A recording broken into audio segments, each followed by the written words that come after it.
8 នាក់ត្រូវបានចាប់ខ្លួនក្នុងគម្រោងលាងលុយយកខ្វក់ដ៏ស្មុគស្មាញនៅកម្ពុជាជនជាតិកូរ៉េខាងត្បូងចំនួន12នាក់ដែលពាក់ព័ន្ធនឹងការលាងលុយខ្វក់សម្រាប់ក្រុមច្បោកវិនិយោគបន្ទប់នាំមុខដែលមានមូលដ្ឋាននៅក្នុងស្មុគស្មាញឧក្រិដ្ឋកម្មមួយនៅកម្ពុជាត្រូវបានចាប់ខ្លួនដោយប៉ូលីសស្ថានីយ៍ប៉ូលីសបឺសែនយឺនបឺបានប្រកាសនៅថ្ងៃទី30ថាពួកគេបានចាប់ខ្លួនមនុស្ស12នាក់ពីបទចោទប្រកាន់រួមទាំងការរំលោភលើច្បាប់ស្តីពីការផ្តន្ទាទោសធ្ងន់ធ្ងរនៃឧក្រិដ្ឋកម្មសេដ្ឋកិច្ចជាក់លាក់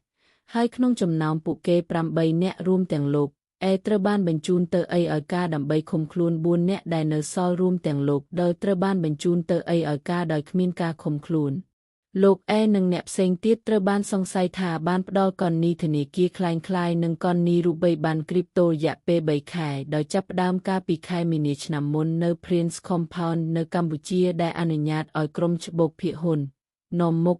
និងមិនបង្ហាញខ្លួនកឹបកេងប្រាក់របស់ជនរងគ្រោះលោកបានដើរតួជាប្រធានផ្នែកលាងលុយយកខ្វក់ខណៈពេលដែលអ្នកផ្សេងទៀតបានធ្វើអន្តរការីឬផ្ដល់គណនីធនាគារដោយផ្ទាល់នៅក្នុងស្រុកក្នុងអំឡុងពេលនេះក្រុមច្បោកបានកឹបកេងប្រាក់ចំនួន6,000 លានវ៉ុនដែលបានផ្ទេរពីជនរងគ្រោះចំនួន84នាក់ប៉ូលីសបានចាប់ខ្លួនពួកគេជាបន្តបន្ទាប់នៅពេលពួកគេចូលប្រទេសចាប់តាំងពីខែកក្កដាឆ្នាំមុនប្រាក់ចំណូលព្រហ្មទណ្ឌចំនួន45លានវ៉ុនដែលនៅសល់ក្នុងគណនីរបស់ពួកគេត្រូវបានរក្សាទុកសម្រាប់ការរឹបអូរពួកគេបានអះអាងទៅកាន់ប៉ូលីសថាយើងកំពុងធ្វើដំណើរហើយត្រូវបានបង្ខំឲ្យចូលរួមក្នុងស្មុគស្មាញឧក្រិដ្ឋកម្មដែលធ្វើឲ្យយើងគ្មានជម្រើសអ្វីក្រៅពីចូលរួមក្នុងការក្លែងបន្លំនោះទេដោយអះអាងថាពួកគេក៏ជាជនរងគ្រោះដែលត្រូវបានបោកបញ្ឆោតដោយអង្គការឧក្រិដ្ឋកម្មផងដែរទោះជាយ៉ាងណាក៏ដោយការកុហកត្រូវបានលាតត្រដាងនៅពេលដែល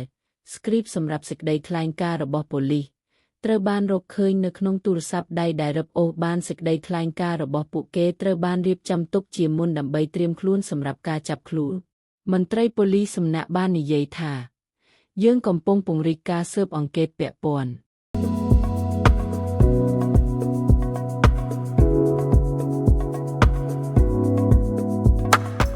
លោក Trump និងលោក Quay បញ្ចប់កិច្ចប្រជុំកំពូលលើកដំបូងក្នុងរយៈពេល6ឆ្នាំកិច្ចប្រជុំកំពូលអាមេរិកចិនរវាងប្រធានាធិបតីអាមេរិកលោក Donald Trump និងប្រធានាធិបតីចិនលោក Xi Jinping ដែលបានធ្វើឡើងនៅមូលដ្ឋានទ័ពអាកាស Gimhae នៅថ្ងៃទី30បានបញ្ចប់បន្ទាប់ពីប្រហែល1ម៉ោងនិង40នាទី